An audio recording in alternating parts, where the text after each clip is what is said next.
এই হাসিনা বাংলাদেশে যত কার্যকলাপ করছে সব জনগণের বিরোধিতা, বুঝছেন? জনগণের ধন সম্পদ অর্থ সব লুটে দেশ থেকে বাইরে পাচার করছে।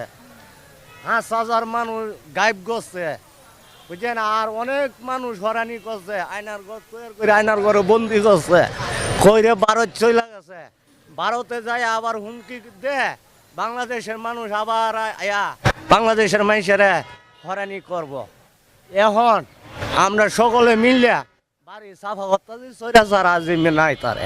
এই মতে সৈরাচার যদি আইয়ে তাহলে সৈরাচারের বিচার হাসি ফলবে। আমরা অসন্তুষ্ট হইয়া শেখের বাড়ি ভাঙচুর করতে, বুঝছেন? আওয়ামী লীগ এই বাংলাদেশের রাজনীতি করা না করাটাই ভালো। আমাদের ধন সম্পদে যে আত্মসাৎ করছে ওইটি আমরা আদায় করতে হবে।